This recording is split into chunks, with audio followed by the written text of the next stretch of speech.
Mefistofélicos. Buenos días, buenas noches, buenas tardes, dependiendo del lugar, la hora en la que nos escuchen y estén participando de este segundo episodio de Mefistofélicos. Hoy vamos a hablar de unos temas muy interesantes que pues participan en todo el folclore y la cultura de nuestro país y especialmente de Iquira, que no es ninguna excepción. Un tema como sobre mitos y leyendas, sobre los aconteceres. Hoy nos acompaña un invitado muy especial, quien es Willington Trujillo, quien pues es una persona que ha recorrido el municipio de Iquira, que ha escuchado estas historias voz a voz y que muy probablemente también ha sentido, digamos, estos espectros en su vida, en su recorrido, en su andar. Nuevamente también por aquí Freddy Polo y nuestro amigo Dayan Danovis Justres, quien les habla de Tamayo. Le damos la bienvenida a este espacio donde especialmente nos dedicamos a conversar sobre un tema en especial y particularmente a compartir conocimientos, ideas y dejarnos que las palabras nos motiven y nos desplacen en temas tan apasionantes como este. Así que un saludo especial para cada uno de ustedes. ¿Cómo van? ¿Qué tal todo el día de hoy? Bueno, muy bien. Pues muchas gracias a todos por estarnos viendo. Bueno, yo de una vez introduzco antes de darle, bueno, Dayan y dámosle la bienvenida a Dayan y a Willington. Un saludito ahí. Hola, bienvenidos de nuevo a este programa y pues vamos a ver esta temática a dónde nos conduce y a qué historias memorables y misteriosas vamos a descubrir esta noche. Willington. Bueno, muchas gracias por la invitación. La verdad me parece interesante el tema y dejamos que fluya. A ver qué es dónde vamos a dar. Listo. Entonces, pues yo hago un pequeño abrebocas sobre lo que son los diferentes mitos y son las diferentes leyendas.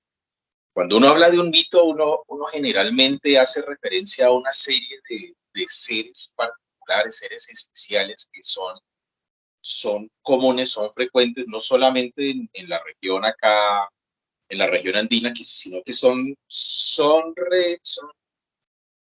generales en toda Latinoamérica y en todo el mundo. O sea, cuando uno explora un poquito más el fenómeno del mito, entiende que el mito es algo, es como la explicación que por milenios ha tratado de dar la humanidad a cierto tipo de fuerzas, a cierto tipo de sucesos, darle la explicación a todo esto y de la manera que se le puso o se le supo dar esta explicación, se crea una personalidad o un ente particular que va a llenar este vacío de dudas ahí que ha tenido la humanidad a lo largo de toda su historia. Entonces, los mitos es relativamente eso, es la explicación a las grandes fuerzas, a los grandes fenómenos que ha presentado la humanidad a lo largo de toda su historia y por lo mismo hay mitos astronómicos, mitos teogónicos, mitos de creación, mitos históricos. Hay una serie para cada suceso siempre se busca una explicación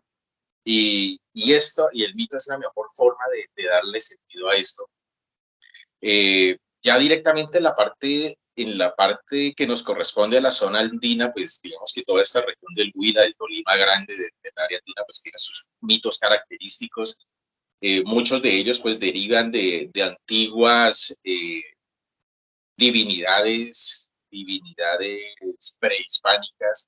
Algunos de ellos vienen también de las diferentes culturas europeas. Algunos son una amalgama entre estos dos y algunos mitos se van formando poco a poco.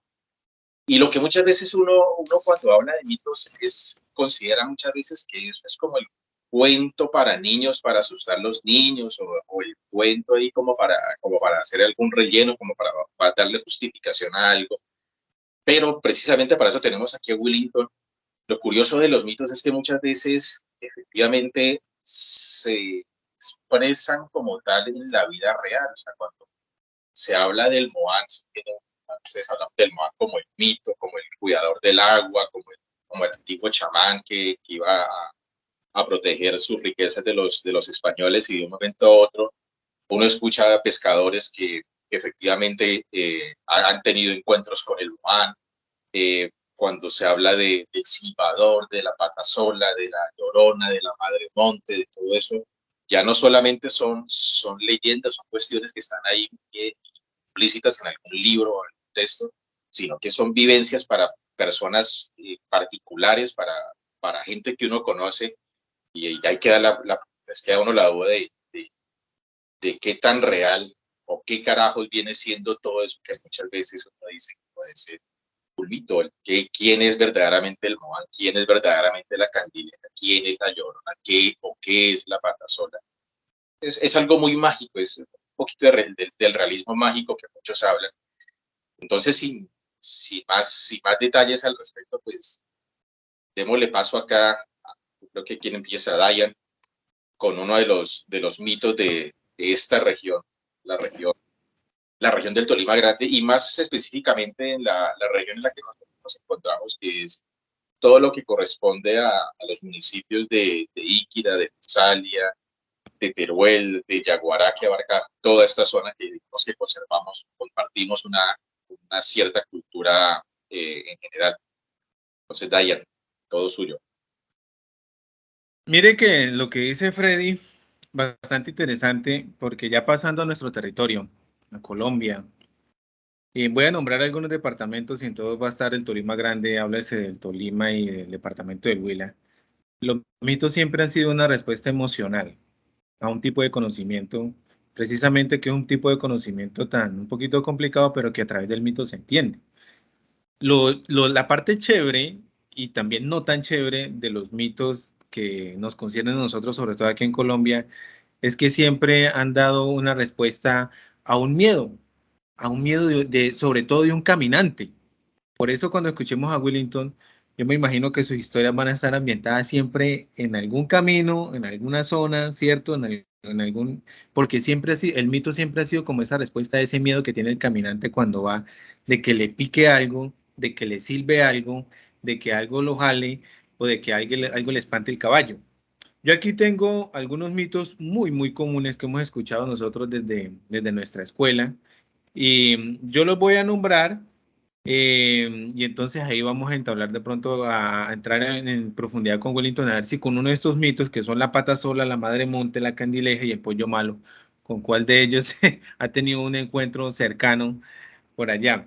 Por ejemplo, el tema de la patasola, voy a iniciar allá así a grosso modo, es un mito que está presente en el Tolima, pero también en la parte de Antioquia.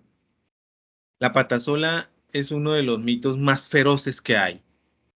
Eso es una de las características que uno encuentra en la literatura colombiana.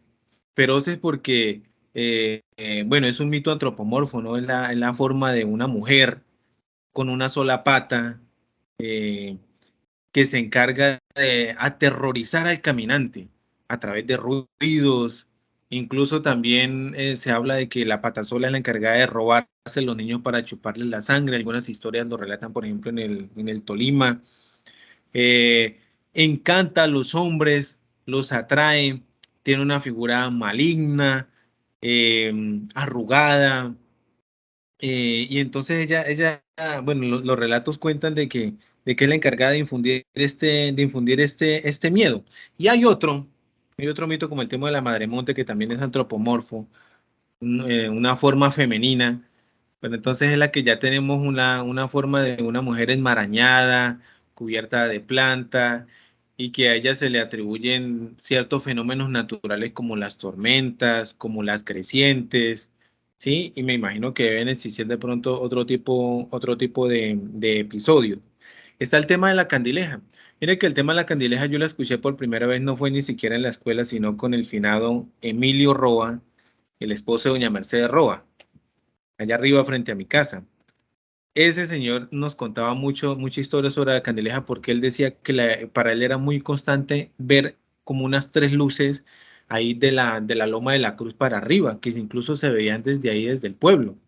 Entonces el finado Emilio fue el que me introdujo a mí en el tema de la candileja. La literatura nos cuenta que la candileja tiene un origen bastante, de pronto, el tema de la patasola y la madremonte, digamos que no hay un origen bien específico, pero el tema de la candileja habla de una abuela alcahueta con sus 2 nietos y que al cabo de la muerte, por ser tan alcahueta, se le condenó a vivir como una forma de llama y sus 2 nietos representan las otras 2. Entonces se hace muy común. También la candileja he escuchado que después de la madrugada se ven las lucecitas andando por allá en la parte de los yuyos. Estos mitos tienen al menos una forma. Pero con el pollo malo la cosa cambia, porque es bien curioso, porque el pollo malo se le dice pollo solamente porque pía, porque por allá se escucha por allá que silba, pero en realidad, ciencia cierta, nadie puede darle una forma específica. Es una entidad que se escapa, digamos, a una forma específica. Y si uno se pone a esculcar, a buscar en la literatura, se da cuenta que ningún autor concuerda con una forma que tenga el pollo malo. Y como les decía, en mi infancia, en la parte de los yuyos, en el jao, en la ocha de Tesalia y Pacarní, el tema del pollo malo se escucha muchísimo. Incluso hoy en día uno encuentra personas que cuando van por la noche, que lo escuchan, que si está cerquita es porque está lejos, y que si está lejos es porque está cerca, pero que les sirva por ahí, que sirva por ahí en algún lado. Algunas personas le atribuyen, digamos, cualidades, digamos, positivas. Por ejemplo, yo les contaba el tema de que en alguna ocasión un informado retirado me contaba que ahí en Pacarní él era el que les anunciaba cuando, digamos, grupos armados bajaban de la parte de San Luis y de Río Negro.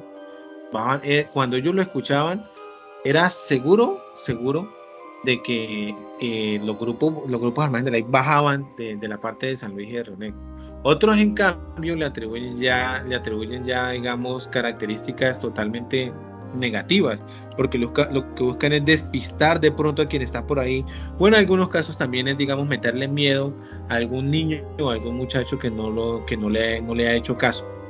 Allá como apunte personal, cuando yo pasaba mi infancia en Los Yuyos, que en la vereda de Tesalia, allá en las noches, en aquel momento uno se ponía a pensar en el pollo malo y le parecía literalmente escucharlo, y entonces lo despistaba uno porque uno trataba de ubicarlo en la oscuridad y como si silbara en un lado o en el otro. Entonces uno, digamos que está como la parte del misterio, porque si uno le atribuye el sonido a un pollo, una gallina que anda por ahí, uno la encuentra, pero una cosa es que le comience a piar por un lado y por el otro, que lo deja uno despistado. Entonces tiene como esa parte de misterio y de intriga.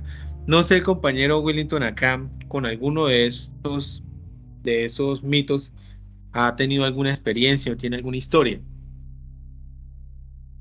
Pues básicamente digamos que sí. En particular uno, el pollo malo. Pues de una u otra forma, uno por ahí en el campo, pues se va uno a pescar o a cacería y toda esa vaina. Y uno siempre lo escuchaba y pues de pronto le decían a uno los abuelos o los mismos los papás le decían a uno, si el pollo malo va adelante, devuélvase, no se vaya por allá. Y si va atrás, pues él lo va a acompañar en todo el camino. Pero siempre le infundían a uno como ese miedo de que el pollo malo le va a salir por allá o alguna vaina, y uno como que en un principio pues uno ni salía a hacer chichi afuera porque le da uno miedo con el pollo. Pero pues a medida que uno va creciendo, pues va uno cogiéndole confianza y lo que usted dice es cierto. En San Luis, el Alto, el Chaparro, es muy usual usted irse a pescar y encontrarse con el pollo, o irse a cacería y escuchar el pollo malo a los lados o atrás suyo o adelante. Yo tuve una experiencia bien particular con él porque yo salía mucho de noche. Íbamos por allá al Chaparro, donde los vecinos, por allá a tomar tinto y andar de noche. Entonces, siempre él iba detrás, o a veces no iba. En una oportunidad salí y el pollo me chilló, digamos, saliendo de la casa por allá en una puerta. Por ese lado lo escuché que chilló y siempre iba delante. Yo llegué por allá a una casa, mejor dicho, donde don Hernán Cedeño, que yo iba por allá mucho, y el pollo rondeando la casa, chille y pío y dele. Entonces me dijo don Hernán, casualmente ese día, me dijo, mire que lo viene acompañando el pollo y está como afanado. Mas sin embargo, pues uno no le presta atención porque siempre lo escuchaba. Y así pasó, y me dieron las 10, 11 de la noche, me fui y bajé por allá por la carretera, porque yo subía por un lado, por un camino, y bajaba por la vía principal y llegaba a la casa. siempre le han tenido ese pollo, y dele, llegué a la casa como tipo 11 de la noche, 11:30, y chille ese pollo. Entonces pues mi mamá y mi papá me dejaban repelito, yo llegaba a la casa a repelar, a raspar la olla, porque llegaba uno pues ya como con apetito. Entonces yo repelaba la olla y llegué y fui a abrir, recogí todo y organicé la casa y digamos lo que habían dejado, y fui a abrir la puerta de la alcoba donde yo dormía. Y esa vaina no fue ese chillido que regularmente, si de pronto ustedes lo han escuchado, que es como un pollito, pío, pío, pío. Y son 3 veces, él chilla 3 veces y vuelve y chilla atrás 3 veces. Él nunca se pasa de chillido. Siempre pío, pío, pío. Y pío, pío, pío. Entonces, esa vaina no se convirtió en un chillido de un pollo, sino como en una cuestión difícil de explicar. Pero eso fue un ruido como dentro de los oídos, como un berrido, como un quejido que le penetra a usted en la cabeza, y esa carajada, pues yo en el susto mismo seguramente abrí la puerta, pero yo quedé privado en la mitad de la pieza de la alcoba. Yo cuando me desperté, estaba mi papá y mi mamá. Mi mamá estaba con alcohol sobándome en la frente y en el pecho, y mi papá sobándome con un sombrero, porque yo no despertaba. El susto tan berraco que me pegó y la impresión que me pegó ese espanto, bueno, no sé qué será, ¿no? Entonces eso fue una vivencia bien particular, bien complicada, que puedo dar fe de que eso es feo, eso no es muy bueno. Entonces pues, hay muchas historias que vividas esas, pero pescadores, por lo menos en Macurí, que ustedes saben dónde queda el Macurí, por allá un señor se fue a pescar y se encontró un pollo pequeñito, y chillaba, y el señor dice que lo fue y lo cogió. Eso sí ya es una historia, ¿no? que me contaron, que lo cogió y el pollito dice que le fue creciendo, y le fue calentando hasta que le tocó botarlo, ¿no? Pues no pasó nada, simplemente el señor dice que botó el pollo, lo soltó porque le calentó mucho y ya le dio miedo, y el pollo se fue, y el señor se fue para la casa también asustado porque ha tenido eso, ¿no? Entonces, en cuanto a eso, hay muchas historias que le han contado a uno, de pronto el tío, la abuela, el abuelo, que paseaban ellos por allá de pesca y de una cosa y otra, ¿no? Algo curioso del pollo es que casi todos los espantos, llamémoslo así por no decirle mitos, casi todos ellos tienen una función de juzgar. O sea, usted hace algo malo, usted, en el caso de la patasola o en el caso de la madremonte, usted se va a la selva, al bosque, empieza a talar, empieza a medir la madremonte le sale y se lo lleva. La patasola también tiene sus antecedentes ahí de que imparten justicia, en cierta medida, hasta el mismo diablo, el mismo patas. Una de las funciones del diablo es impartir justicia. Usted la cagó, se fue de borracho, de parrandero, lo cogió en la noche ahí en mitad del camino y se los va a encontrar, y ellos literalmente lo van a castigar porque no está cumpliendo las normas que tiene que cumplir. El pollo como que no, el pollo como que llega. Es más, no sé si hay alguna connotación positiva o negativa, porque yo entiendo del pollo malo, y muchas veces lo que mi tía abuela me contaba es cuando estaba uno por ahí sentado en la sala de la casa y escuchaba piar algún animalito por ahí, y el pollo malo todos acostados, y nos íbamos a dormir todos asustados porque había pichillado alguna cosa por ahí en la noche. Y eso es lo curioso, el pollo malo, esa de noche a uno siempre le da miedo de cualquier cosa, y cualquier cosa que chille, pues uno digamos que podría clasificar dentro de esas al pollo.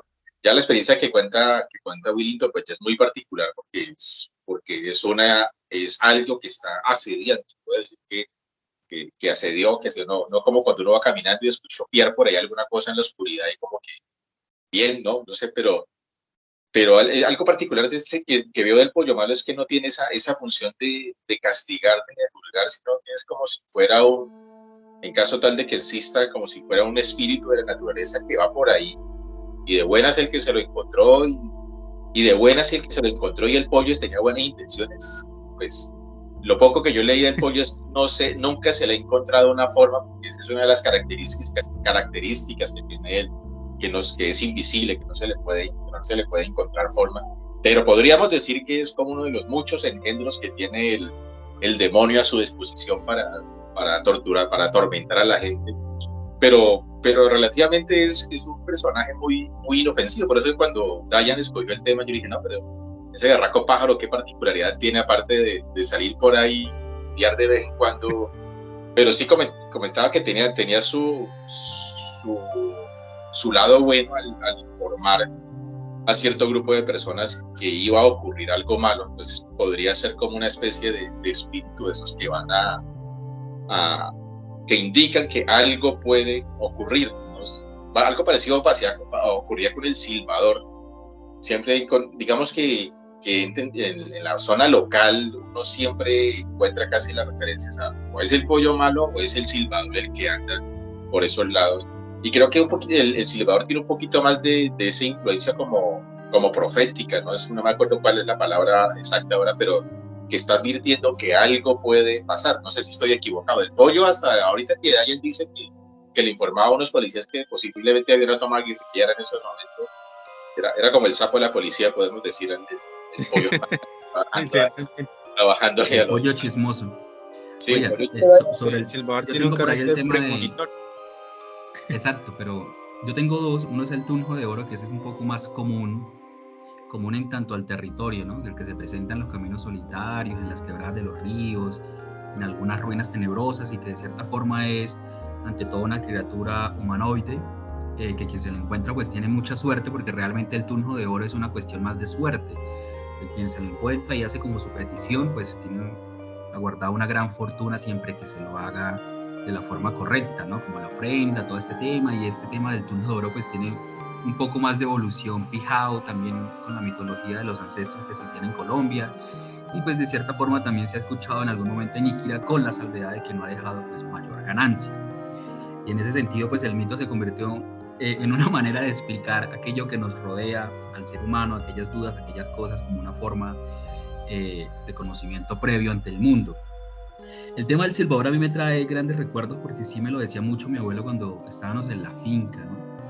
Y el tema del silbador, cuando uno se pone, digamos, a leerlo y a tratar de aunar las ideas de todas las personas sobre ese tema, sobre esa criatura, pues hay historias muy particulares. Si uno se fija, digamos, en el Caquetá, le llaman silbador o silbón porque pues había un adolescente que se la pasaba por aquellos llanos extensos silbando, muy mal criado, y pues que de repente como que le sirven algo de comer, él no lo quiere, lo rechaza, dice que quiere otra cosa, el padre va de cacería a buscar ese animal, no lo encuentra, y entonces el hijo pues como que se emborracha, maltrata al papá y finalmente lo termina matando. Por eso el tema de la premonición con el tema del silbador, que siempre anuncia como una partida, y pues finalmente la familia lo ata a un árbol y pues lo azota, y en las heridas le echa picante, lo maldicen, y entonces pues este personaje se la pasa silbando por todo ese territorio. Eso con relación a los llanos. Por lo menos en el tema de Argentina y Paraguay, como para darle un contexto a este tema, el silbador en su origen etimológico de la palabra lo asocian con un pájaro, que curiosamente también está en toda la zona cafetera, que es el pájaro tres pies, no sé si lo han escuchado. Realmente es pequeñito, es curioso, casi nunca se deja ver, es muy misterioso el pájaro en sí mismo. Y pues esa palabra, que es tapera, deriva en la lengua tupí-guaraní en Paraguay, que es algo que representa la voz de partida, ¿no? Ya de entrada está anunciando algo que va a pasar, algo va a suceder en este pueblo, decía Gabo, pero siempre es una premonición con tendencia hacia la muerte, por decirlo de alguna manera, ¿no? Un anuncio evidente. El ave en sí es un ave muy atractiva porque tiene un canto oblicuo, es decir, que uno lo escucha en muchas partes, y sin embargo, aunque no le hace como honor a la palabra, uno no sabe realmente dónde es que está el sonido, ¿no? Y entonces este silbador está en todas las partes, especialmente pues cuando es zona cafetera, pues suena y la gente va caminando, no lo escucha, y el sonido está ahí constantemente, ¿no? Y siempre es anunciando que algo va a pasar, que era lo que decía siempre mi abuelito, y que igual lo asemejaba con el tema de los cucarrones o los abejorros, cuando ingresaban de repente a la cocina, daban una vuelta y salían con el tema de la visita. Pues con el silbador sucede esto, y es curiosamente uno de los espíritus o de los mitos que no, bueno, como mencionaba Freddy, que no están como para castigar a la persona en el sentido de reprenderlo, sino para advertirle algo, ¿no? Entonces tiene una imagen completamente diferente. Sé que ni siquiera algunas personas lo han escuchado, pero el silbador tiende entonces a esa advertencia de que algo va a pasar, pero pues realmente el sonido puede ser cualquier sonido que se presente en cualquier parte y que no logra uno, digamos, identificar exactamente su origen. No sé, Willy, si ha escuchado un poco del silbador. Bueno, tanto el silbador, digamos que no mucho. Sí he escuchado historias por ahí que lo escuchan, pero jamás en la vida lo he escuchado, la verdad. Tres Pies, pues sí lo encuentra uno, porque para la zona caliente es bastante abundante, y como dice Tamayo, pues casi no se deja ver, es muy esquivo, y pues regularmente él mantiene metido como entre los matorrales, ¿no? Pero sí, digamos que de una u otra forma lo han escuchado mucho los abuelos, los tíos, lo han escuchado ellos por allá en su correría. Yo jamás lo he escuchado. Lo que sí...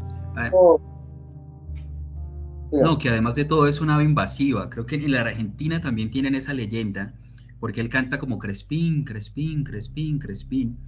Y data la leyenda, digamos, de Argentina, que de cierta forma se ha desplazado por todo el continente, de que una señora ya casada abandonó al esposo, y cuando ella intentó regresar por el esposo, como ayudarlo porque estaba enfermo, ya había sido enterrado por los habitantes y los vecinos de la localidad. Entonces ella, en su beneficencia, le pidió a Dios que la convirtiera en ave para poder recortar la tragedia que ella misma había cometido. Y entonces el Señor tiene un nombre similar a Crespo, Crespín, y ese pues es el enlace con el canto del ave, ¿no? Crespín, Crespín, Crespín. Y pues es lo que se ha desplazado en todo el continente, en Colombia y en Iquira eventualmente con el tema del silbador. Willy, sobre el tunjo de oro. Ese sí tiene que haber historia, porque en la 8 hay una buena del tunjo de oro. Pues sí, ¿no? Pero nunca genera lo que supuestamente dice la documentación, ¿no? La ganancia por encontrárselo, ¿no? No hay como ese advertimiento. No han sabido, del tunjo que entraría dentro de los tres mitos luminosos: la candileja, las huacas y el tunjo, ¿no es cierto? El tunjo está muy relacionado con la huaca, ¿sabes? ¿Cierto?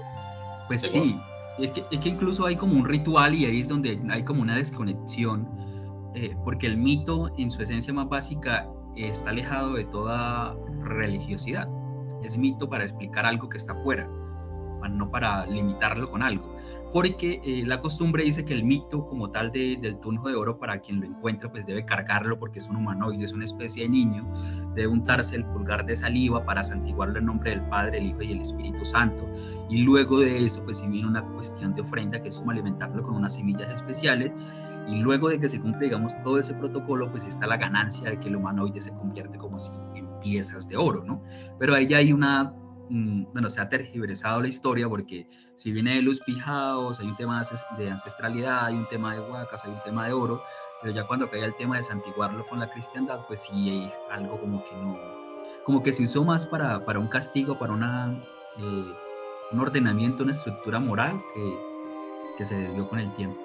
Ahí se volvió fruto del sincretismo con la colonización. Yo sé que Wellington ahí se le han dado unas cuantas huacas. Sé que algo tuvo que ver por ahí. Y es más, pues conociendo un poquito la historia del pueblo, uno sabe que la parte indígena y todo lo que es la parte del Chaparro, toda esa zona tiene su historia de origen español, digamos así. La parte norte del pueblo, pues de origen indígena. Y es más, el mismo Cerro Negro dice que siempre es para Viernes Santo, pues Santo no sé, que se abre y deja ver un tesoro, o que aparece la huaca por ahí. Hay algo muy, muy particular con estos tipos de mitos luminosos. Yo siempre he dicho que siempre hay un trasfondo geológico o algo así que permite que haya este tipo de luminarias en las montañas. Lo que decía Diana a propósito de la candileja, que ven esas luces ahí sobre los diferentes cerros. Digamos que la candileja no es o sea, es generalizada. Yo pensaría que no, o sea, es de los mitos, de los espantos que uno hasta le puede encontrar a una explicación hasta científica. Uno puede decir, yo creo que cuando la gente del campo vio la candileja, vio tres elementos ahí de fuego. Cuento la candileja es que chisporretea, que el sonido que produce es como de trastos, de vasijas que se están rompiendo las unas con las otras, que salta de un árbol hacia el otro, que va quemando, que persigue a las personas. Y es muy típico de toda la región, principalmente de lo que es el Tolima Grande y toda esta zona montañosa, zona de muchos cerros. Iquira precisamente está ubicada en una zona de muchos cerros. Hay algunos estudios por ahí que dicen que la misma disposición de ciertas capas geológicas, de ciertas rocas particulares y ciertos factores ambientales específicos pueden hacer que se produzcan este tipo de fenómenos y que salgan efectivamente de las montañas bolas de fuego. Muchas veces la gente las ve y en México las nombran como las brujas voladoras. Ellos tienen una mitología específica para esa parte de las brujas de fuego, brujas voladoras. Aquí yo creo que lo asimilamos a la candileja. Es lo que ven los campesinos que surca los cielos en horas de la madrugada o antes de que salga el sol, una tarde de la noche. Posiblemente sea esos fenómenos físicos que hacen que se produzcan este tipo de fuegos, en cierto sentido. Y lo que narra la misma gente, que si usted lo llega a coger la candileja, pues le pega su buena revolcada también, o que se le pega a la parte de las bestias, todo eso. Yo creo que me gusta la candileja precisamente por eso, porque uno le puede encontrar una explicación a un fenómeno físico que está llegando y que obviamente después tuvieron que darle una explicación. Obviamente la persona del campo por allá del siglo pasado no va a empezar a decir, no, es que las variantes aquí piezoeléctricas, pues el magnetismo más la humedad van a hacer que esta vaina. No, es sencillo. Había una abuelita que era muy alcahueta y dos chinos que eran inmamables. Cuando la abuelita se murió, llegó hacia el cielo San Pedro de Vino, usted por alcahueta tiene que pasarse el resto de la eternidad aguantándose estos dos, y en la pelea de esos tres que se formó la idea de la candileja, una de las ideas, porque hay otras más crueles. Siempre entiendo que es un fenómeno real. Yo espero en algún momento poder ver la candileja ahí surcando de palo y palo en algún lado, pero es que a un fenómeno real le están dando la explicación. O bien fue la abuela, o bien fue otra narración, que es una madre que fue asesinada en época de la conquista y fue quemada de la casa junto con sus dos hijos. Y hay otra narración que es en época de la violencia, fueron 3 hermanas que fueron asesinadas y violadas por un grupo de delincuentes. Entonces ellas también atacan, y por eso es que se les suben en la grupa las bestias de los caminantes o de los caballistas ahí que van en horas de la noche muy tarde. Entonces es una forma de explicar precisamente ese fenómeno que existe. Y es curioso, yo no sabía, yo creo que eso es tema para otra charla, y es precisamente los fenómenos luminosos que se dan en la parte de todo lo que es el chaparro, todo lo que es el cinturón montañoso que conforma Cerro Negro y Potreritos. Se forma una herradura que surca también todo lo que es la parte de Tesalia y lo que es la parte de ese corregimiento, el corregimiento de Tesalia, Pacarní, donde se nombra mucho que hay bastantes avistamientos. Ahorita le dicen no, antes le decían candilejas. Sí, pero es relativamente eso. Encuentra uno muy, muy curioso. Willington ha visto de estos fenómenos, de estos mitos luminosos. No necesariamente está la Huaca, ¿no? Pero sí en sus correrías que hace por las diferentes regiones, las veces que sale a pescar, a acampar, ¿ha visto algún tipo de estos fenómenos luminosos o ha escuchado alguno de ellos?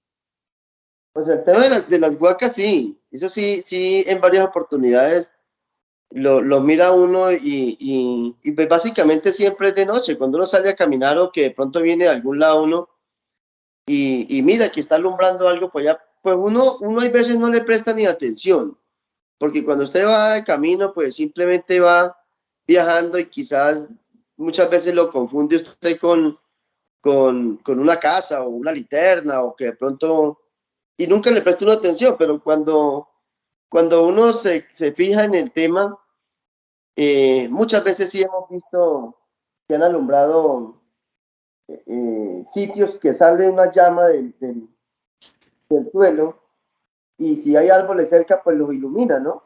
Pero no se puede. Señor. ¿No les da curiosidad ir a averiguar qué es lo que hay ahí? No, nunca lo han hecho. Pues si uno tuviera cerca, créame que sí. Caramba, mañana voy a estar. ¿Qué tan lejos ven ustedes las huacas? Pero regularmente, imagínense que pues siempre uno hay veces cuando venía llegando al pueblo tipo de pesca tipo 9, 9:30, 8:30, 9, 9:30, 10 de la noche, uno salía acá a la balastrera o salía uno por allá al cauchito que llamamos viajando para el Chaparro, no sé si ustedes de pronto lo tengan presente, y miraba uno por allá para las del Chaparro y veía uno que estaba alumbrando por allá justo donde decían que había una huaca y decían, no, pero es que yo volverme, pero o sea, ¿cómo hacía uno para dejar usted marcado el sitio? Empezó a cierto temor a uno decir, yo me vuelvo, ¿no? A mirar allá y resulta que encuentro uno con qué sé yo, porque pues los abuelos le decían a uno que una huaca siempre estaba cuidada por algo, ¿no? Que salía algo de allá, o en fin, toda esa vaina. Entonces uno como que siempre, pues, con esa tentación de decir, pues madre, yo me voy a sacar la huaca y me voy a hacer rico. Pero el miedo no lo dejaba a uno tampoco de volverse porque lo que le habían contado los abuelos a uno, pues era siempre como temeroso, ¿no? del tema. Y en cuanto a eso de las huacas, ¿no? Que se han visto varias por el lado del Chaparro, porque hay huacas, bastantes, eso créanme que sí las hay, sino que pues nunca las han podido sacar, o algunos las sacan y se quedan calladitos porque comienzan a pedirle y todo el cuento, ¿no? Entonces más bien no dicen nada. Y hace digamos, unos 6 meses, pacasito, por el cerro, el cerro aquí del Cerro Negro, que llamamos nosotros, mi señora solía salir a veces y veía una luz verde que venía desde por allí a derecho de los Yuyos, digamos del Limonar, por encima del cerro, y esa luz, ella me llamaba y yo me ponía a ponerle que varias oportunidades la vimos, una luz verde que venía por el cerro, y ella venía como hasta por ahí derecho de la escuela del Guamal y se perdía, siempre se perdía en esa parte. Entonces pues uno no sabe si era la candileja que estaba por allá con ganas de echarse a rodar o qué sé yo lo que había por ahí, pero pues igual se veía, ¿no? Una luz como verde. Con respecto al tunjo de oro, antes de pasar a las luces, que también es muy común, allá en Tesalia, en la Ocha, hay una historia, es triste, pero se le han atribuido 100% al tunjo de oro. Y es que allá en el río, por ejemplo, una familia perdió un niño porque el tunjo de oro se lo llevó.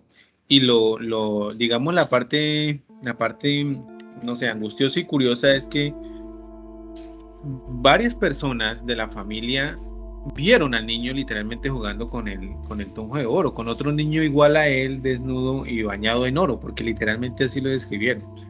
Y eso pasó hace aproximadamente estamos hablando de unos 16 años atrás. Y por más de que intentaron, o sea, el niño se perdió, se fueron para el río y allá los veían jugando. Los veía la mamá, pero siempre estaba al otro lado del río y no lo podían coger. Willington, si de pronto ha visitado esa zona, usted sabe que hay un estrecho, el estrecho de la Ocha, que hay un charco que se llama el Charco de la Barra, que dicen que el diablo metió una barra de oro y es como un mini estrecho del Magdalena, una parte muy bacana, muy bonita, Charco de la Barra, y ahí en el fondo, digamos que por ese lado ahí abajo es donde lo ven al tunjo de oro muchísimo.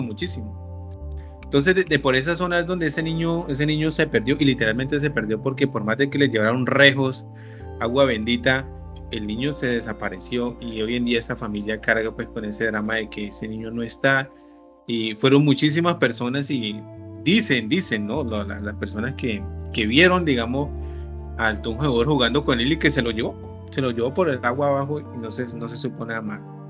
Y con respecto al tema de las huacas, incluso en la casa de mis abuelos, en los Yuyos, en la pura cocina, hasta hoy en día hasta hoy en día, si yo llamo, me van a dar la misma razón.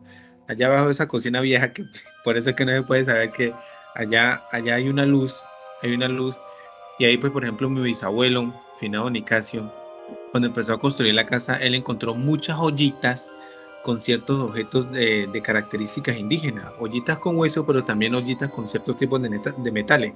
Y hoy en día esa zona de los Yuyos, se ven muchas luces de noche. Por eso no se me hace extraño lo que dice Willington del tema de esa lucecita que viene de los lados de por allá del Guamán, porque allá hay alguna cosa enterrada, pero es muy común, incluso en la casa actualmente de mis abuelos, allá en la pura cocina, allá abajo de la hornilla, ahí sale una luz que ven mis tíos, y es bastante, no es que se vea todas las noches, pero sí varias veces al mes la ven, sino que pues ellos no le han metido mano a eso, porque yo les cuento con respecto a eso también. Esa zona, precisamente en la zona de los Yuyos, de Bacardito, no hay minas de fósforo, algo así, creo me parece. Allá enfrente, los ¿Qué tenía en mente? ¿El Cerro Negro no para... tiene supuestamente uranio?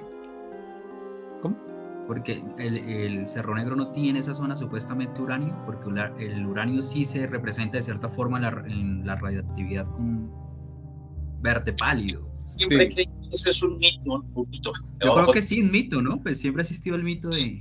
Porque si esa cosa tuviese uranio, ya lo estarían escarbando, y bueno, digamos que uno encontraría uranio por todos lados, es un elemento relativamente tan extraño, pero para alcanzar esos niveles de luminosidad o alguna así, tendría que ser una mina bastante grande, y los efectos de la radiación tenían que ser bastante notables en toda la región. Yo no sé de dónde salió el cuento de que el cerro estaba lleno de uranio y que por eso se cayó una avioneta y un resto de cosas ahí.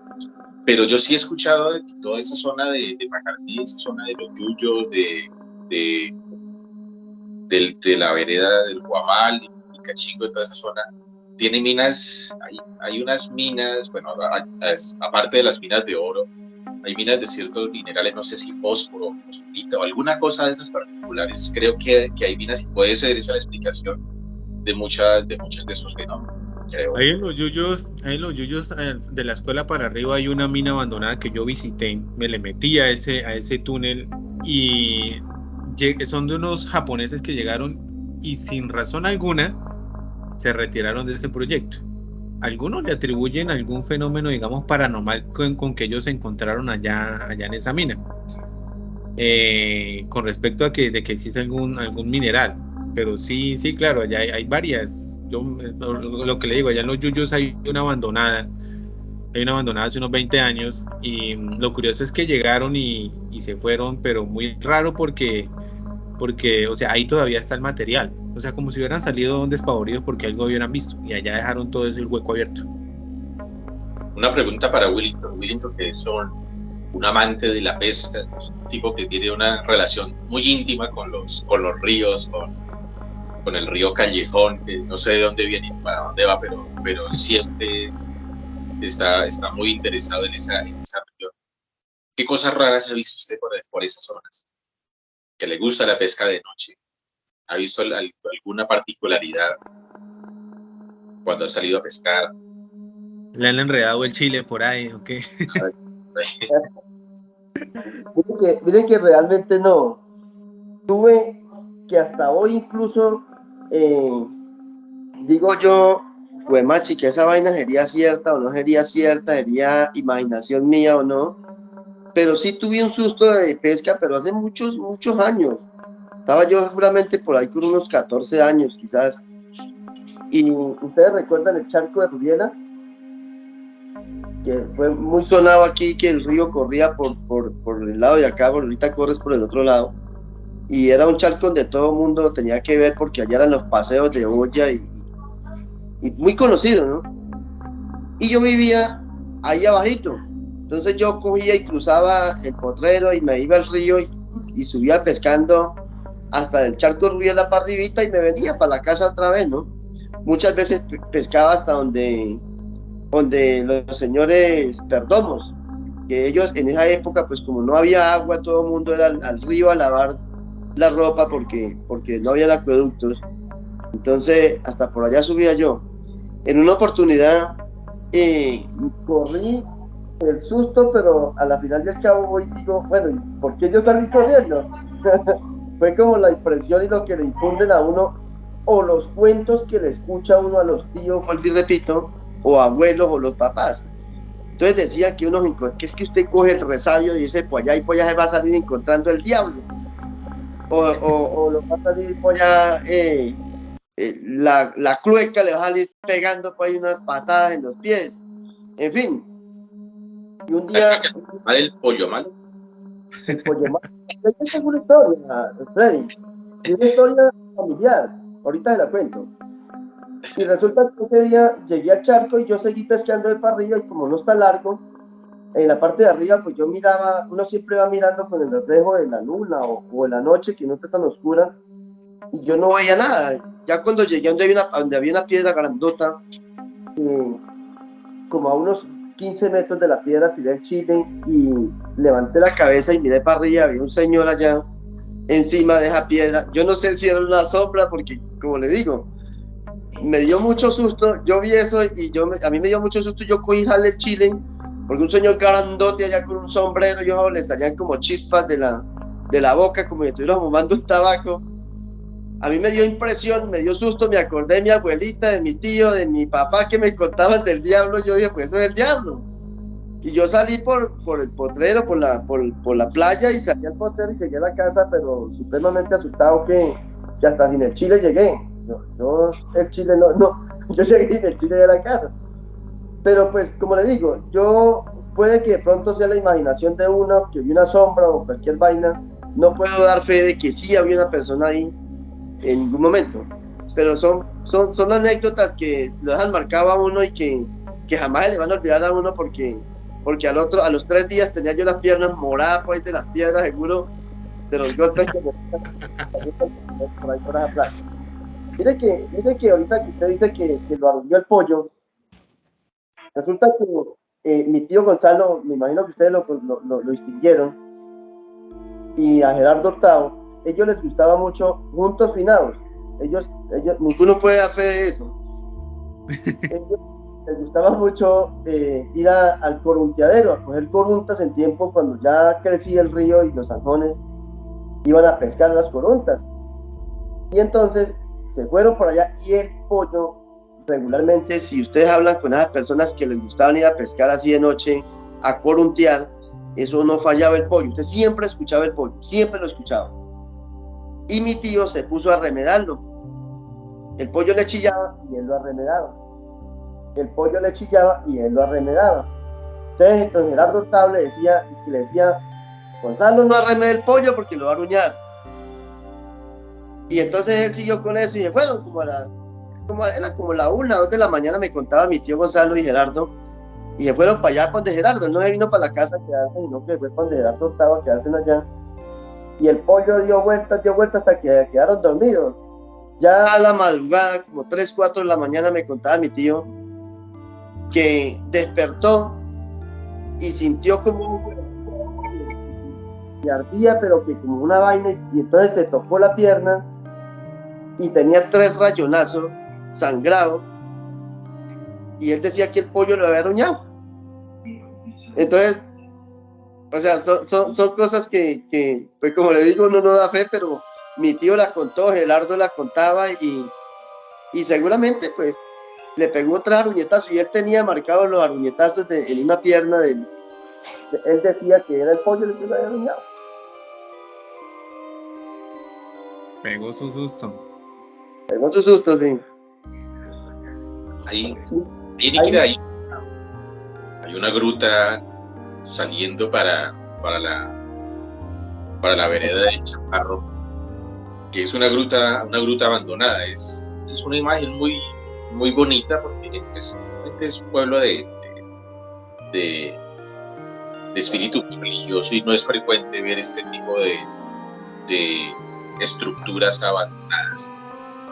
Y esta gruta es graciosa, es más que graciosa, es interesante, porque está la carretera que va para el Chaparro. Al lado de la carretera pues hay una gruta que no recuerdo de qué qué virgen es, no recuerdo, pero pues está ahí al lado de la carretera como casi todas las grutas. Y si uno camina unos 20 metros más dentro de un potrero, encuentra precisamente las ruinas de esta gruta. Y hay una, no sé, hay como un cuento también ahí muy, muy interesante, donde dicen que esta gruta antiguamente en la época de la violencia, si no estoy mal, había una imagen de una virgen ahí, pero que, bueno, dos versiones. Una versión es que esa gruta en algún momento pasó el diablo en su caballo o en su mula y un día cualquiera ahí la mula del diablo estampó su huella en una de las piedras que forman la base de la gruta y digamos que ya quedó maldita esa zona y por eso fue que abandonaron o sacaron la imagen de ahí y eso quedó completamente en ruinas. Y pues la otra versión es que dicen que en la época de la violencia había una imagen también ahí, pero que esta gruta se convirtió fue en el sitio de encuentro de diamantes furtivos y pues obviamente eso ahí cometían sacrilegio, cualquier cantidad de sacrilegios que se pudieran concebir. Y pues por esta misma razón también fue retirada la imagen, no sé qué imagen estaría ahí, y quedó simplemente la estructura y es algo muy bonito, o sea, que usted va bajando por el pueblo y ve allá en un potrero, en la mitad de un potrero que da con el fondo a todo lo que es la zona del Chaparro, del Cerro Negro, del Potrero Grande, toda esa zona, un mirador muy bonito. Y ve esa estructura ahí en ruinas, abandonada, como olvidada de la historia, olvidada por todo el mundo, es muy interesante. No sé si hay otra versión de esa historia, de la gruta, que no sé de qué virgen era ni nada, que sabe de eso. O Dayan o Edwin, que saben al respecto. A mí me contaron lo de la mula. Yo era pequeñito, una vez sí pasábamos con un tío, estaba pequeñito, y él me metió ese cuento y me llevó a ver la piedra donde supuestamente está estampada la huella de la mula, y yo no vi nada, honestamente yo no vi absolutamente nada ahí, pero que está ahí, no sé, no he vuelto a pasar. ¿Qué sabe de eso? Yo he escuchado mucho ese tema de lo que usted comenta ahorita y la verdad les soy honesto. He pasado cualquier cantidad de veces por un lado, por el otro, pero nunca me he arrimado yo a curiosear la piedra si en realidad está estampada ahí marcada la patada de la mula, porque eso es lo que he escuchado siempre que pasó ahí, ¿no? La verdad Yo nunca... Lo que me acuerdo de haberle visto por detrás sí es como cuando usted raspa como con un palustre. Eso yo no sé si se lo han hecho ya como por aumentar el mito, pero la parte que lo que yo me acuerdo, porque yo sí hasta me le he metido por dentro de la gruta en esa época de chino, pero yo no le encontré cosas. Yo he escuchado el tema de lo de la mula y la versión antes de dónde había salido la mula que llegó allá, que fue la musa de un cura y llegó allá por eso. Y llegó allá a penar, o sea, la mula se metió con un cura y ustedes saben que la mitología cuenta que una mujer que mete con un cura pues se convierte en mula, y esa es la que había ido a penar allá a esa gruta y había dejado estampado el casco. Yo tampoco he visto el casco, pero sí por detrás, no sé ahorita cómo estará, porque yo la última vez que me la estampé a la gruta fue por allá en el 2005, yo creo. Pero sí le habían hecho algo como cuando usted llega y le raya como con un palustre, como con algo como para que le hagan la semejanza de que alguien ha rasgado ahí la vuelta ahí de esa gruta. Yo sí he visto hartas de esas. Esta es la tarea que voy a mirar, porque la verdad nunca he ido a arrimármele a esa gruta. Es que es hasta es bonita y es tenebrosa. Es una estructura que está al margen de todo, unas ruinas que a nadie se le acerca, que por suerte no la han dañado. Hay que agradecerle al dueño de ese potrero que no la ha tocado. Y yo creo que esa gruta debe tener unos 70 años, 80 años, no sé, no desconozco el momento, pero perfectamente esa gruta puede estar por los 80 años si parte de la época de la violencia y ya está ahí. O sea, es una reliquia, podría decirlo también, de esa estructura como tal. Hay Sí. tres puntos en los que yo que siempre salgo de noche. Bueno, salía porque ya ahorita me da pereza y ya la vejez no lo dejo ir para allá. Pero hay 3 puntos que yo siempre les he tenido miedo. Y son, saliendo aquí de mi casa, al frente de la escuela, Camilo Torres. la Camilo Torres, la copa y el desecho ese empedrado que hay abajo de la balastrera. No sé si ustedes hayan pasado por ahí, me imagino que en el pasado. Hay un desecho empedrado que tiene historia también. Son 3 puntos que yo los he pasado y siempre me ponen los pelos de punta cuando yo paso por ahí. Me da miedo. No, eso sí no. ¿Y la escuela por qué? Camilo Torres, ¿qué tiene de particular la escuela? Pues hay una historia que no sé si de pronto tal vez Edwin la tenga un poco más clara, porque la verdad yo he escuchado mucho, pero no sé qué nos dirá Edwin ahí al respecto. No, pero mire que de la escuela no estaba recordando lo que hablamos de la mula del diablo y no sé por qué tengo la impresión. Yo pasaba mucho por ese camino, es decir, el camino donde está actualmente la Virgen de Aranzas, o no recuerdo qué Virgen es, y ahí hay un camino que conecta directamente con el cementerio y da ya a La Concha. Eso no he vivido, pero pasaba por ahí a visitar a unos familiares o a trabajar en la época en que mi papá ayudó a hacer el tema del estadio Níquira y todo este tema por allá.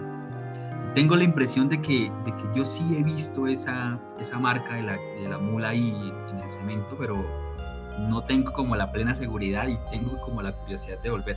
Con el tema de la Camilo Torres, pues no mucho. Yo he escuchado temas en la escuela desde antes de, digamos, de la formación militar allí como un estamento, como un semibatallón, con un tema de una bruja que tuvieron ahí en ese árbol que desafortunadamente lo cortaron, no sé a raíz de qué, esa ceiba que estaba ahí, creo que era una ceiba. Y pues luego el tema del batallón, de la violencia, de la guerra, de todo lo que sucedió allí, porque incluso sé que hubieron como unas pequeñas mini masacres, en algún momento lo hablaba con el profesor Luis Ángel, pero nada más así como tenebroso que yo recuerde de ese sitio en particular. Ahí en las escuelas molesta mucho el duende, el finado Floro. Eso hasta el último día le contaba a usted las historias y las señoras que han trabajado en el aseo. En las escuelas hacían la una, en la otra. Claro que más yo he escuchado a la Camilo Torres. Yo no sé por qué siempre la han tildado a la Camilo Torres. Freddy como que egresaba allá, ¿no? Es que Camilo Torres tiene una particularidad en su forma, en su diseño. Desde la misma entrada, a diferencia del colegio y a diferencia de la Daniel Castro, la Camilo Torres tiene una entrada grandísima, es una puerta grandísima, una estructura, no sé mucho de arquitectura, pero es como art deco, no sé. Pero es de esas estructuras viejas que tenían esos portones grandísimos y después del portón sigue un resto de casa para arriba que con avalorios ahí, con cositas para verse grande. Y están los primeros corredores y hay un salón que tenía el piso de madera y ahí abajo pues uno rogaba que no se le cayera el lapicero porque caía ya ahí, suertes que le digo. Y lo que uno le decía de chino era que ahí en eso era como una especie de cárcel donde habían encerrado gente. O sea, cuando yo estaba en la escuela, pues no tenía ni idea de la época de la violencia, ni sabía que la escuela Camilo Torres había servido como base militar. No sé si habían realizado ahí torturas en la época de la violencia, ¿no? Algún tipo de... La guerra de los 1000 días. Yo no sé, es más, ni siquiera sé si esa escuela nace de esa época. No creo que sea tan antigua, pero sí tenía entendido que para la época de la violencia, para la época bipartidista, la escuela sí sirvió como una base militar, como un comando militar o un cuartel general, y muy posiblemente allá sí torturaron personas o llevaban los muertos y dejaban la violencia. Y a nosotros le teníamos el cuento. Que hay un tema particular con el nombre, ¿no? Algunos se esfuerzan por decir que la Camilo Torres es más un tema como del libertador, ¿no? Algo así. Pero realmente muchos dicen que es por el cura guerrillero. Pero supongo que por el conservatismo no se arraigó tanto ese tema, pero es más por el tema guerrillero del cura que lleva ese nombre. Sí, es una escuela muy particular.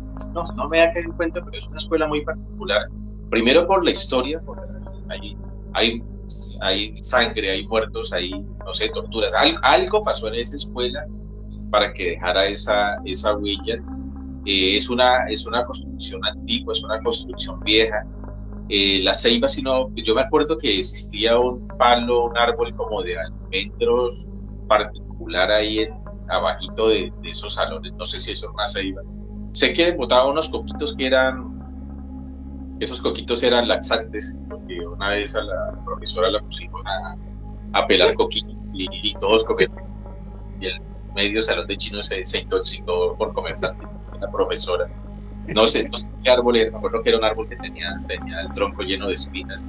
Y de la escuela pues seguía la cancha, y de la cancha seguían los salones nuevos, digamos, que era la parte baja del restaurante, y había un pastizal inmenso en toda esa zona, y colindaba esa escuela con una finca, si podemos decir una finca en ese entonces de unas personas que creo que eran las más ricas del municipio, que era la familia Hopton, si no estoy mal, creo que delimitaba con una casa, no sé quién vive ahí ahora o de quién sea eso, pero era como había como muchas zonas prohibidas ahí. O sea, estaba en la zona prohibida de que no podíamos pasarnos a la otra finca, que eso era el terreno de otro señor. Estaba ese pastizal grande ahí donde uno se escondía, literalmente se escondía, y rogando a Dios que no le picara no le mordiera alguna culebra por ahí. Estaban esos árboles que existían ahí, y el salón, no recuerdo qué grado era, si era cuarto, donde uno caminaba sobre tablas y uno veía ya el fondo una cosa oscura. En la mente de los niños era el sitio donde era la cárcel, la antigua cárcel que había albergado esa escuela. Entonces es una escuela que Ya, tiene Freddy, pero ¿en qué parte exacta estaba ese salón? Yo recuerdo que, listo, es una estructura ahí rectangular, uno ingresa al frente, bueno, está lo que está, hay como dos salones, uno ingresando, otro bajando unas leves gradas, que supongo que ese sería el entablado, supongo, digo, porque es el más alto con relación al piso. sí, Luego, hacia mano izquierda, habían alrededor de 3/4, salón. 4 más o menos, Era salones, era y el luego último, sí lo que seguía abajo de la cancha, no, era en la parte alta, creo que era el último salón. No, si la donde memoria. después hicieron los baños hacia allá, porque ahí hicieron unas escaleras largas. Y quién sabe quién le colocaría ese nombre del cura guerrillero, ¿no? Porque el cura guerrillero en términos generales fue un bonito fracasado. Fracasó como político porque no ganó nada, fracasó como guerrillero porque en el primer combate lo mataron, y fracasó como cura porque yo creo que cometió todo lo que no puede cometer un cura. Un Curioso que inútil. hagamos, sí, no, un personaje ahí que se ha enfrascado realmente. Cuando estudié, también había una zona campesina, pero ya no tanta. Por el lado, digamos, ingresando al lado izquierdo está todo lo que aún existe de esta casa ahí, como digamos el límite entre Camilo Torres y Daniel Castro, donde siempre estuvo ese tractor ahí abandonado, ahí pendiente de que el mojo lo acabara. Y hasta la zona de abajo, que con el tiempo construyeron ahí el restaurante escolar de esa escuela, ahí había una tapia en inicio de Guaúda, que luego fue una tapia como de 1 metro y luego sí la cerraron, y ahí había un cultivo, recuerdo que era, pues había mandarinas, naranjas, cacao, y uno solía mucho meterse allá pues a sacar esos frutos, eran realmente unas casas con un patio extenso. Yo hace muchos años no ingreso a esa escuela, pero es ese tema. Igual creo que ahí, tengo el recuerdo, terminaron algunos de esos temas que les comentaba del kinder, ¿no? Que estaban estas figuras geométricas como el triángulo en una goma grande, terminaron en esa escuela en alguna época. El saltarín que había en el kinder, de esas cositas terminaron por ahí. Los payasos, las tapas de los payasos, todo eso. Los En el kinder payasos también, sí. el kinder también tiene su historia de mitos. La época en la que yo estaba siempre atribuyeron que el duende salía por la calle principal. Incluso un día aparecieron las barritas, las rejas que tenía el kinder allá afuera, un día aparecieron todas dobladas, y el boom en los padres de familia en esa época es que ahí el duende había agarrado y había doblado las barras las barritas que ven de la reja. En las instituciones educativas de ahí, que era el factor común que he escuchado, y como les decía hace un momento, el finado Floro, y las señoras que trabajan en el aseo, le atribuyeron muchos movimientos extraños en la Camilo Torres en la escuela con el tema de los pupitres y el tema, ahí el tema era el duende, mejor dicho, que lo Especialmente el pasaba aseo. O sea, sola. muchas aseadoras hasta el 2014-15 que yo estuve hablaban de ese tema, de que habían hecho aseo en algún salón y de repente se lo ensuciaban con tierra de la nada. Vaya uno a saber por qué. Una vez aparecieron los pupitres en forma de pirámide en el centro. Curioso que esas historias aún perduren en el pueblo, ¿no? Como que siempre sigue representándose. El año pasado, si mal no estoy, bueno, despuesito de pandemia, en Iquia, no sé si Willy se recuerda con el tema del mercado campesino, un domingo, sé que era un domingo porque salían de misa, hubo un cuento de una bruja que revoloteó sobre el samán. Y eso, el chisme duró un par de días ahí sobre el pueblo y que han aparecido unas plumas y todo el mundo, pero fue más el susurro. Eso andaba por el pueblo el susurro de que había terminado la iglesia, el mirto había saltado, ese clásico mirto, había saltado el samán, había hecho un enorme ruido y luego pues había desaparecido, pero el morbullo siguió ahí varios días. No me lo sabía. Recuerdo mucho de los mitos, es el famoso gigante. No sé si ustedes lo escucharon o me lo estoy inventando, pero era el típico que salía el borracho de la discoteca a altas horas de la noche. Cuando iba a la casa había un tipo que estaba sentado literalmente, pues, o tenía una pierna en el techo de una casa y la otra pierna en el techo de otra casa. Sí, señor. Sí, lo he Sí, escuchado. Sí, ya. he escuchado ese famoso cuento del gigante, pero nunca, como que nunca avanzó mucho, nunca dieron quién fue el que lo vio o si fueran muchas personas que lo vieron. Pero sí era muy frecuente eso, es que salían, pues obviamente yo he entendido que estaban borrachos hasta las Hasta decir no más. Ese es curioso. Yo le tenía una pregunta a Willington sobre esa zona del Chaparro hacia abajo. No sé exactamente en qué vereda está, pero hay un puente pequeñito que le llaman como Puente del Diablo, ¿no? Es curioso. No sé si Ahí no tiene alguna fue historia particular. un cura, un carro, ¿no fue? ¿No es en ese?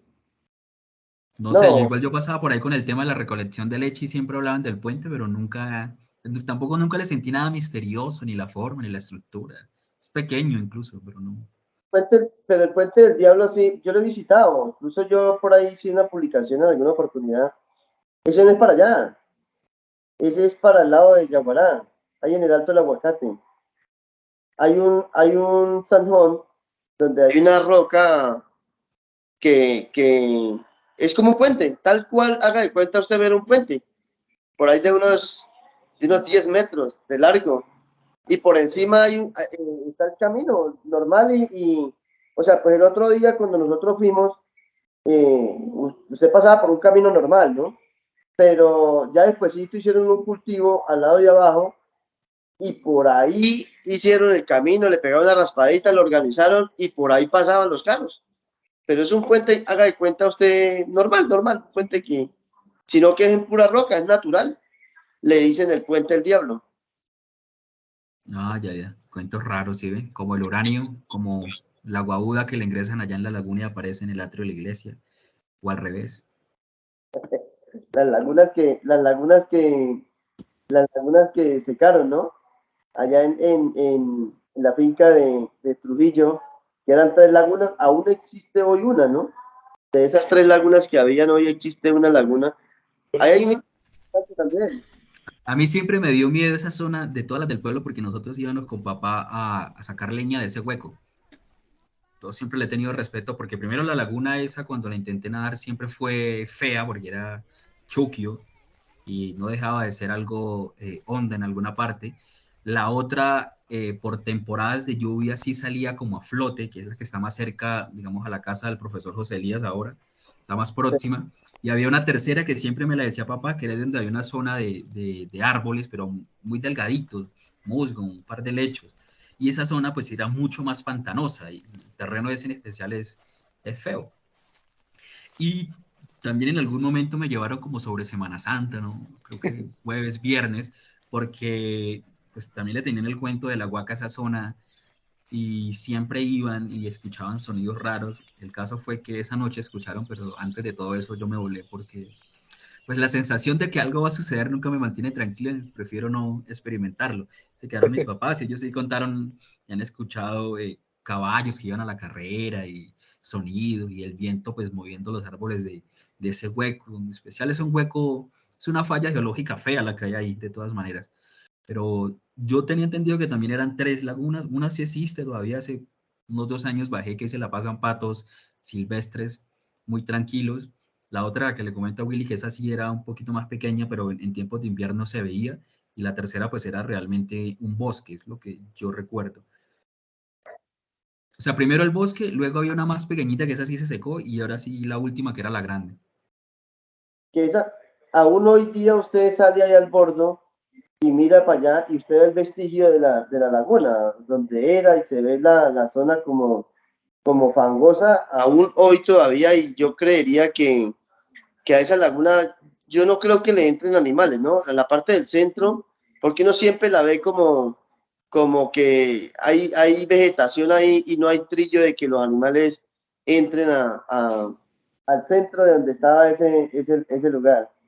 Ahí he escuchado también, no sé si de pronto hayan escuchado algo ustedes, de una culebra con cresta que había ahí, Sí, sí.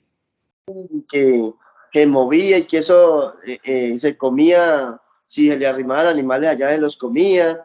O sea, todo eso hizo que como que la conjuraran, como llaman, ¿sí me entiende? Y se secaran. Pero ahí hay una historia bien interesante que no sé si de pronto ahí veo animado a Dayan a contarnos algo. No. El tema de lo que usted dice de las serpientes, así la he escuchado. No, la verdad, yo hace muchísimo tiempo, años no bajo. Yo sí vi las 3 lagunas cuando estaban en su, digamos, en su momento. Yo pensé que todavía seguían. Ahorita para mí es nuevo que ya no están, que nomás hay una. Pero hace muchos años no, pero sí he escuchado el tema y no solamente ahí en esas 3 lagunas, sino que allá en ese riachuelo que baja en la subida a la loma donde uno eleva Cometa, la que queda al frente de mi casa, allá por ahí, en esa época había un laguito que yo no sé por qué razón tenía una agua toda cristalina. También ahí está la misma historia de la culebra, de una culebra con cresta que aparecía ahí. Yo nunca, a cuanto charco me le metí a Yaníquera cuando estaba en las épocas de muchacho, pero a ese no era capaz de meterme porque es que era un charco todo quieto, una agua azulosa y no sé si hoy en día existe. Y yo no me le metí precisamente por eso, porque la misma historia de la culebra con cresta, había escuchado las lagunas allá abajo, pero la misma estaba ahí. No sé hoy en día qué. Esa culebra correspondería a la madre agua, ¿no? Así como existe la madre monte, está la madre de agua, que son precisamente las madres de agua, se caracterizan precisamente porque son serpientes que cuidan Una una, fuente. una fuente o un espejo de agua. Eso es generalizado, siempre existe esa característica y creo que eso debe ser un mito de origen indígena. Si recordamos el mito de la creación Chincha o Mixca, creo que una de las diosas creadoras finalmente cuando terminó todo su trabajo civilizador, nuevamente ingresó no recuerdo cuál laguna, pero ingresó como una serpiente y terminó como un guardián de un espejo de agua. Y lo mismo dicen del pueblo yo no sé dónde lo leí o quién lo dijo, que estaba fundado, estaba construido sobre una gran laguna y que Sí. precisamente esa laguna estaba protegida por uno de estos espíritus que eran espíritus protectores de las aguas o madre aguas, y que el día en que este animal o este ente Baje. abandona la laguna se seca y el pueblo Seca, sí. se hunde en este sitio, se Sí, hunde sí, lo he escuchado. porque es precisamente esto el que protege eso. Sobre las 3 lagunas, yo me acuerdo como de 2, no sabía que las habían secado, no sé qué otros laguitos naturales hay por ahí, pues por desgracia todo eso a medida que pasa el tiempo se van acabando. Pero indiscutiblemente ese mito de las lagunas, es más, creo que escuché alguna vez o leí en algún lado sobre un cura que había conjurado precisamente una de esas lagunas porque existía precisamente uno de estos seres, una de estas serpientes ahí, que un cura, no sé cuál, de la época, a principios de siglo, había llegado y había bendecido son ciertos espíritus ahí que no tienen nada que ver con la parte cristiana. Entonces se había conjurado estos lagos y habían hecho que abandonar esa zona. Pero indudablemente sí, siempre existe el famoso mito o la historia de que hay una serpiente con cresta. Es la característica de estas zonas y protegen esos espejos de agua y son espíritus protectores. Generalmente se les considera como espíritus protectores y creo que parte precisamente de esa idea, de ese remanente de lo que fue la leyenda fundacional de los muiscas y de sus dioses creadores. Finalmente se transformaron en serpientes y entraron a lagunas. Hay una cosita de anexar, no sé si de pronto tal vez ustedes hayan escuchado también, y es que cerca ahí al Samán, por ahí en una esquina de esa, había una vertiente de agua, que salía agua del suelo, y que metían hay veces basura o guaduas ahí, que esas salían en la laguna, la cual se refiere Polo ahorita ahí. Entonces, en base a eso fue que he escuchado, son versiones que escucha uno de que por eso fue que la conjuraron, que le echaron un Santo Cristo allá y pues por ende se secó, ¿no? No tenía ni idea que ahí en el parque había una fuente Hay una foto. Hay una foto donde aparece la fuente y tiene cabecita de león. Yo sí recuerdo que existía la pila de agua, pero no sabía que ahí había un acedero de agua, no tenía ni idea, y que esa era precisamente el acedero de agua que habían conjurado y que posiblemente de ahí mismo nazca la idea de que el pueblo está fundado sobre una laguna. Pues si ya el cura la conjuró y sacó la culebra, pues en cualquier momento se viene todo el suelo. Es lo primero que va a pasar, sí. No, pero ya paro porque me voy para el cerro. Una pregunta, ¿qué pasó con esa pila? ¿Es la pila bautismal la que está dentro de la iglesia? No sé. Ni idea. No hay tanta pila. No tengo ni idea. Es nueva. Yo sé que existía la pila porque sí aparecen en registros históricos y en narraciones donde la gente iba antes del acueducto y todo eso, iba y tomaba el agua para el consumo de esta fuente. Pero después obviamente la retiraron, pero nunca supe. Pues en la iglesia hay dos pilas, ¿no? Hay una pila donde parte de la torre donde se tocan las campanas, ahí abajo había una pila, y hasta otra pila que es en la que está en la capilla actualmente. Creo que son dos pilas, no falla la memoria. No sé si una de esas pilas corresponde a esta estructura que estaba ahí antes en el parque, no tengo ni idea. Lo mismo antes había una columna también de iglesia, no tengo ni idea que se hizo. No sabía, esa parte de la fuente de agua ahí en el parque no la sabía. De pronto la antigua, o sea, la pila al ingreso, de pronto se puede haber sido esa que estaba fuera en el parque. Porque la pila que está en la capilla, esa sí esa es nueva, esa fue puesta en los tiempos de Ángel Alberto Raigoso Molano. Oye. Listo. ¿Alguna cosa más? ¿Aportes? Conclusiones. Volviendo al tema de aquí de la Camilo Torres, ahí usted de pronto me podría vivir la experiencia, ¿no? De venir a quedarse por ahí cerquita, bien cerquita.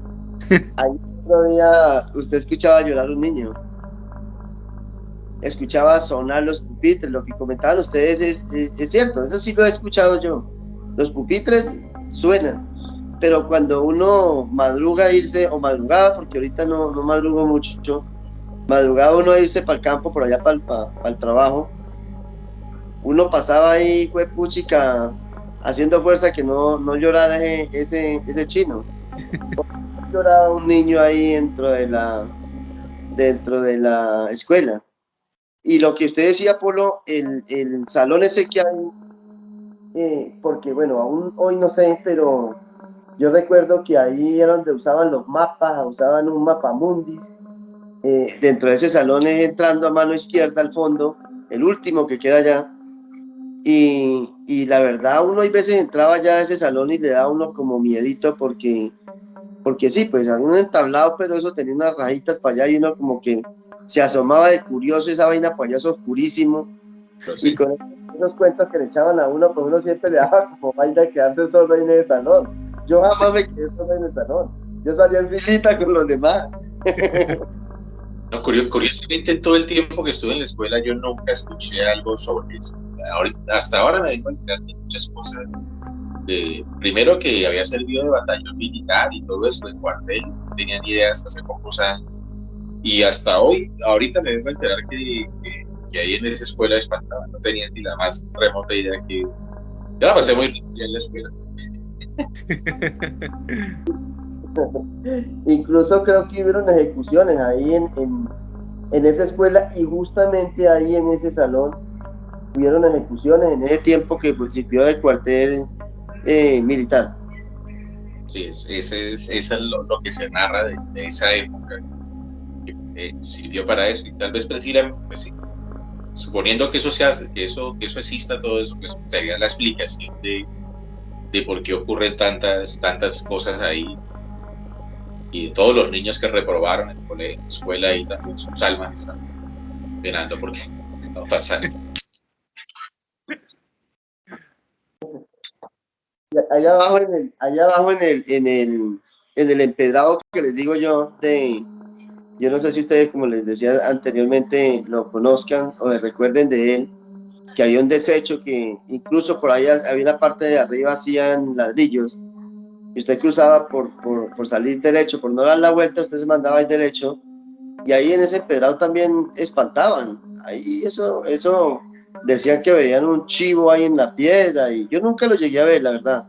Lo que sí escuchamos una ocasión que veníamos con mi esposa y un cuñado, Joselito. Joselito yo venía de último, y escuchamos fue la varita, esa sí la escuchamos ahí. También produce un ruido bastante como atemorizante a lo último, ¿no? Porque él zumba, el fu, pero... Y yo les decía, porque mi esposa es miedosísima, ella me preguntaba qué es eso, yo le decía, esos son chimbes que están por ahí dando vueltas. Y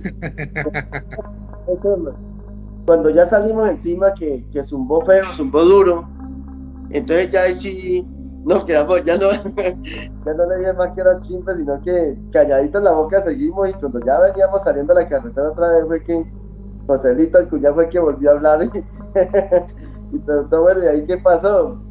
Pues era la varita que estaba molesta porque seguramente íbamos pasando por ahí o qué sé yo, pero eso es un bafeo, eso es un ruido también bastante atemorizante, y varias personas lo escucharon, a varias personas les pasó ese cacharro ahí en ese puntico. Entonces uno siempre le daba como miedito. Yo a veces me pegaba la vuelta porque venía tipo 7 de la noche y decía, joder, machica, yo por aquí no me meto, y daba la vuelta por allá por otro lado y evitaba pasar por el empedradito ese. Esto parece como un camino real, ¿no? La varita, la candileja, el pollo malo y el silbador se pueden, no. El pollo malo, el silbador y la varita se pueden considerar esos disparos. La única función es fastidiar, ¿no? Sí, voy a molestar a alguien. Ya, ¿no? Sí. Más o menos. Listo, no sé qué más queda pendiente sobre este tema. Obviamente ese es un tema muy extenso para muchas sesiones, pero creo que ya hemos nombrado muchos de los mitos más frecuentes y más comunes dentro de la región y dentro del mismo municipio. Cosas muy, muy particulares y zonas muy específicas que tienen su toque particular, su toque mágico. Y puede haber incluso, Polo y compañero, otro espacio para eso, porque también hay otros temitas ahí, y digamos que, por ejemplo, lo que usted decía de la puerta que se abría para tiempo de Semana Santa, pues muchas personas dicen que es en el cerro.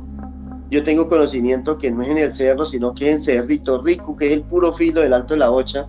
Casualmente hace como un par de años estuve yo por allá buscando esa puerta, mirando si era que se notaba o no se notaba, y don Luis Ángel Pérez me decía y él me ratificaba que era allá, en el Alto de la Ocha, que efectivamente donde yo estuve buscando, que por allá era que existía y se abría el Jueves Santo, creo que era, o el Viernes Santo, se abría esa puerta por ciertas horas. Hay una historia bonita que contar también, que yo creo que merece otro espacio, y de pronto bajar la tentativa ahí de una persona con sus abuelos, ¿no? Porque eso también tiene mucho misterio, ¿no? Y una señora por allá que llegaba un cucarrón a la casa, llegaba un tominejo, con ciertos abuelos le pasó un cacharro bien interesante que también vale la pena sacarlo a colación en alguna otra oportunidad, pienso yo. Sí, eso hay tema para mucho. Sí. Sí, Edwin, ¿con qué últimos aportes quisiera dar? No, pues en general es muy extenso, muy interesante el tema. Estaba pensando de que algunas cosas en Iquira deberían conservarse como esa gruta. Lastimosamente la ladrillera ya se desapareció, porque hay también un par de historias para quienes subíamos por ahí hacia Juancho, porque antes era curioso. Yo recuerdo que uno subía por el caminito, no estaba la carretera aún, la balastrera uno de cierta forma la rodeaba antes de que hicieran también el tema de hacia la Loma de la Cruz con las estaciones para el tema de Semana Santa.